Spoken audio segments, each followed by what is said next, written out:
Alright guys, today I wanted to make a video just doing a bit of a dive into Southampton and how their season has gone, because it's not been the greatest season ever by Southampton standards, and I think that's putting it lightly. I mean, Premier League, they're at the very bottom of the table holding everybody else up, but having said that though, 20th in the Premier League with 9 or 10 games to go, that's usually a horrendous position to be in. And it is a bad position regardless of what season it is.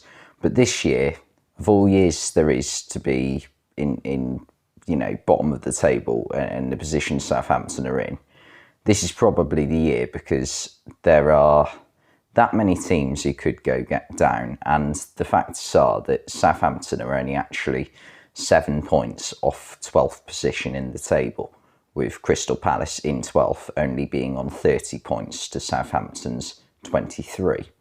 So it's very, very tight at the bottom, and there is a chance that Southampton could survive this season still, a good chance at that. They just need to put a bit of form together. And out of their 6 wins so far this season, that's all they've managed to accumulate. They've actually somehow beaten Chelsea and Leicester in both games away and at home. So that's not a great statistic for those two teams. I think their other 2 wins came against Bournemouth and Everton. In the Cups, they went out in the 5th round of the FA Cup to Grimsby in a shock defeat, and in the EFL Cup in a semi-final to a very good Newcastle team. So that's not too bad either. But it is the league that Southampton are concerned about this season. I think that's the way it is with most teams now. Do well in the league, and a cup run's a bonus, really. But their best starting 11, I think, under Ruben Selles is, I think they're always best when they play like a 4-2-3-1 formation. I just think that extra player in midfield certainly helps them, as when I feel as though they play 4-4-2, they can be a bit lightweight, although it does help them with getting men forward sometimes. But I think their best starting 11 is Bazunu in goal. He's played every minute of every game so far this season, I think, for them, and had a decent first season in the Premier League. It's a big step up from the football he was playing last season. And yeah, he's done quite well, to be fair, in a struggling Southampton team. Back 4, Kyle Walker-Peters, one of the first names on the team sheet for Southampton.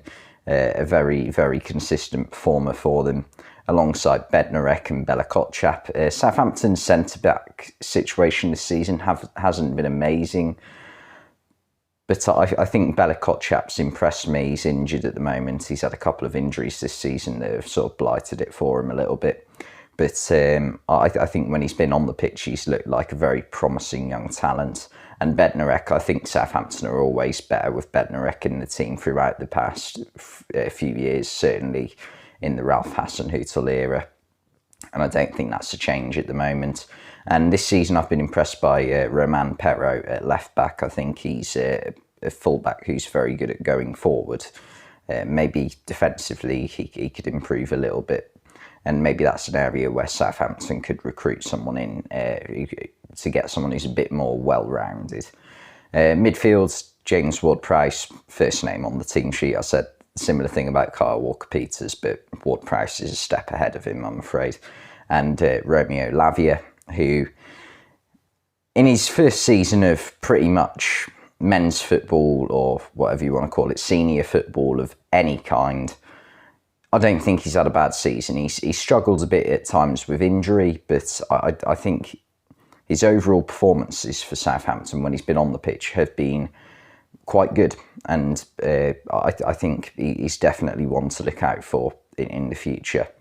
And then I've gone with Carlos Alcaraz, playing sort of a number 10 role, also as like a third man in midfield. I've been very impressed with him since he joined in January. And yeah, he's managed to score a couple of goals for Southampton, a very important winner at home against Leicester. And yeah, I think they're better with him in the team under Selles.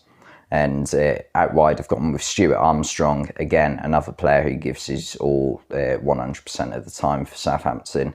And on the left, I've actually gone with a player who hasn't played that much for Southampton so far, but from what I've seen of him, I've been very impressed. I think Sulemana, Kamaldeen Sulemana, bloody hell, I can't speak at the minute. Sulemana, I've been impressed with him when he's managed to get on the pitch.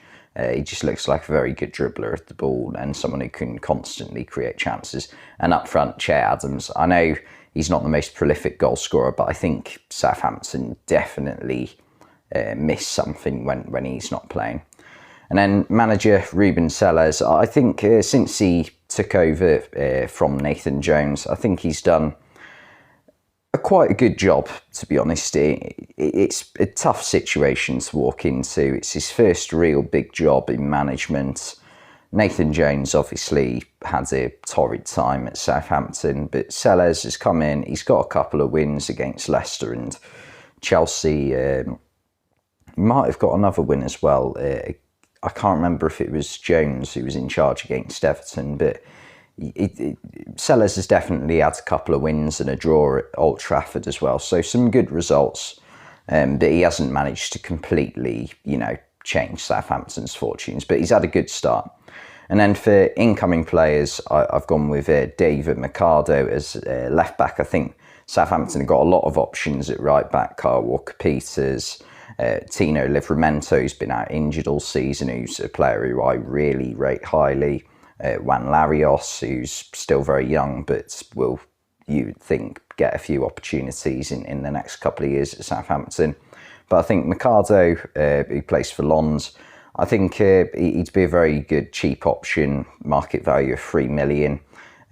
He's a very creative fullback, which would fit in with how Southampton tend to play, whether it be crossing, passing, and yeah, I just think he'd fit in really well. And then I think another centre-back as well, because Southampton have got a few centre-backs, but there's a few that just aren't really good enough, I don't think. I think Lianco and Chileta Sarr in particular have been quite poor this season. I think right now they've only got 3 centre-backs, Southampton, who are up to the level required. I think Bednarek and Bella-Kotchap certainly are. And Salisu, in the few years he's been at Southampton, I think this is his 3rd season, he's been a bit hit and miss, but he's still very young and certainly has what it takes to become a very good player for Southampton. So I think they should keep hold of him. But I think also signing Joaquin Fernandez from Valladolid in Spain would be a very good cheap buy, a very good, centre-back who's got experience, very rarely loses concentration, good at intercepting the ball, and is like just a warrior of a centre back really. And I think he would be fitting very well in the Premier League. And then finally, I've gone with a defensive midfielder because I think even though Southampton have 2 very good midfielders in Ward-Prowse and Lavia, I think backups, they're a little bit weak in that area. Maitland-Niles is on loan, and Diallo's pretty much the only other backup, and he can be very unreliable in terms of fitness. So I've gone with Tejan Koopmeiners. Now, this is a bit of a stretch because he's a very well-known player for Atalanta, has a market value of £30 million. But I think if Southampton, if they want to be ambitious, I think he would be a good player to aim for. He's a very good passer of the ball, can shoot from distance. And and God forbid for Southampton, if they were to lose Ward-Prowse, I think he'd be a very good replacement, as he is a brilliant set-piece taker as well. So, I think he would be a very smart option, but that would only really happen if Southampton were to stay up. But yeah, to conclude, Southampton, it was always going to be a difficult season with the amount of young players they signed and how young the squad is, just on average, like age of the starting 11. There's not a lot of experience there, but the fact that they are very close to, getting out of the relegation zone is a huge plus for them. It was always going to be a difficult season, I think.